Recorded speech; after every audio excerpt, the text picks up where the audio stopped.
Sarah Glynn from the Tayside for Justice in Palestine campaign, and also a member of Scottish Jews for a Just Peace. So thank you very much.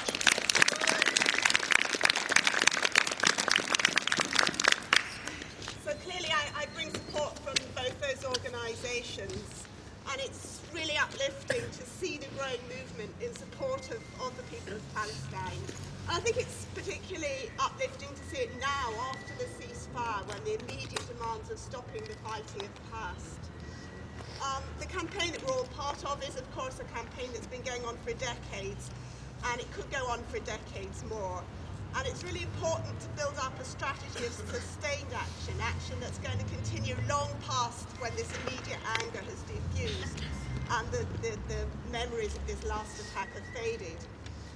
Well, faded here, I'm sure they won't fade over.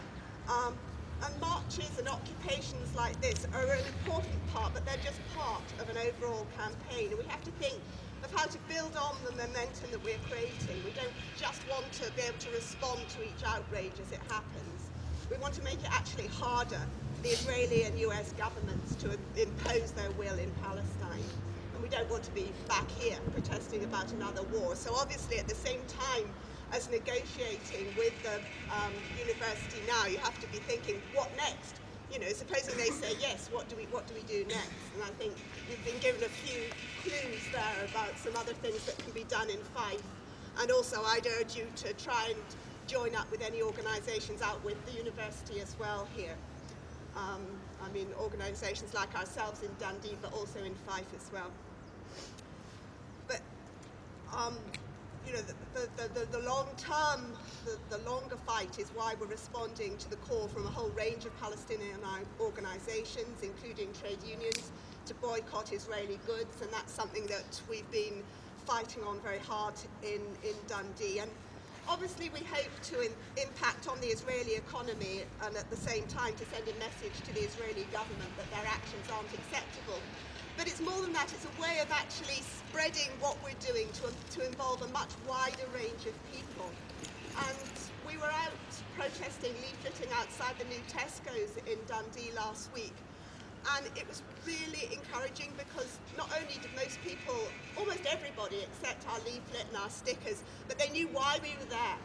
And they were really glad that we were there. So we could also build solidarity by making contact with people within Palestine and within anti-war movements in Israel and the US. And of course with the internet that's become easy for everyone, and even for those people who don't feel able to get involved in something like an occupation. They can even do it in the warm if they want to. But I think essential to any campaign, we need to understand the nature of what it is we're fighting, so that we can move beyond the humanitarian reflexes and beyond the obsession with things like what small event triggered the last war, and actually take in the bigger picture, and particularly in a university where you've got all the resources to hand. And obviously you had the meeting in Glasgow yesterday. We're planning a day school in Dundee, and that's obviously something that you could do here in St Andrews as well. So I'm afraid I'm going to go on with a bit of analysis, and yes, I was a university lecturer, so you'll have to forgive me. The Israeli government presents itself very much as the saviour and protector of the Jewish people, and expects people like me, because they are Jewish, in our gratitude to protect it from criticism. But of course I'm not grateful, I'm really angry. Everything that the Israeli government does, it defends by arguing that it's necessary for the security of its citizens.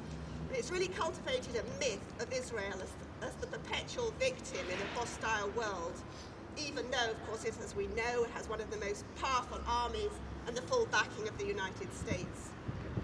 And it poses as a victim to its own people as well as to everyone else. It pretends to be oppressed all the while that it's acting as the oppressor. For 40 years it's occupied Gaza and the West Bank, claiming that this is necessary for its own security. But this isn't about security, it's pure and simply colonialism. And we need to understand how Israel's been deliberately built up as the bulwark of US power in the Middle East, how Israeli foreign policy is dictated by the US imperialist project, which demands that potential sources of opposition are suppressed and demonstrates its power through its Middle East ally. We need to understand how Israel was used initially to control the spread of secular Arab nationalism, how it's now being used to control the growth of Islamism, how it was once used to provide a potential threat to Soviet expansion, and is now ready to take on Iran. And we need to see how forces within the Israeli elite itself benefit from the continuation of tensions between different ethnic groups. So how this benefits not just the hugely profitable arms industry in Israel and the United States, but also many Israeli businesses whose economic growth is based on Israel's treatment of Gaza and the West Bank as colonies from which they're free to extract whatever resources that they want for themselves and to enjoy the ability to exploit cheap Arab labor.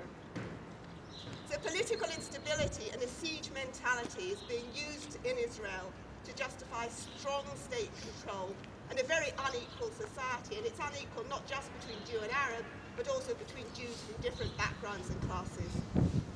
So for those in power, it's a very classic example of divide and rule, and it produces fertile soil for the growth of prejudice and for those who want to exploit prejudice for their own ends. And I've concentrated very much on US-Israeli imperialism because this is the force, of course, that underlies what's happening. But I do think that it's important not to make the mistake of thinking that every group that opposes this imperialism deserves our support. So we can and we must support the Palestinian people and their right to self-determination and to resist the occupation. But I think it's still important to be critical of some of the actions of Hamas. And this is nothing to do with being a Jew. I want to feel free to criticise a government that's cracked down on left groups and trade union activity within the Gaza Strip and has employed military tactics that were predictably disastrous for the Palestinian people who they claim to be protecting. We need to be aware of when the Hamas leaders are acting against the interests of the Palestinian people, just as we are aware when the Israeli leaders are not acting in the best interests of the wider Israeli population. Hamas was able to grow because the Israelis, with the US behind them, had made sure to restrict the development of more secular nationalist forces, especially when those forces show an interest in socialist ideas or friendship with Moscow. The more secular Palestinian leadership that survived these attempts at political strangulation was pretty self-seeking and corrupt. Israel was also glad to see the Palestinian resistance split by the development of a rival force. Hamas and the Israeli government were both elected, but I would say from a pretty unenviable choice. And criticism of Hamas, or criticism of some of the groups as well in the Egyptian opposition, does not imply that Israel's actions are any more acceptable. And I think we just have to be very careful, and not saying our enemy's enemy is necessarily our friend, but working with people for one cause, but not just taking everything on board. We've got to be critical friends. International diplomatic pressure and Israeli pragmatism may help to bring peace for now, and negotiators do, of course, need to recognise the importance of bringing Hamas into any discussions. But Gaza is still under siege, and Palestinian land is still being seized in the West Bank, where the Palestinian population is being enclosed by an apartheid wall. A permanent solution will require a fundamental change in big power politics, and there's pretty little sign of that yet. And Obama obviously made pretty clear early on in his campaign for the nomination that he would continue US support for the Israeli link. But political analysis is crucial because if this situation is to change, then people first need to understand how they're being used in the bigger imperial game.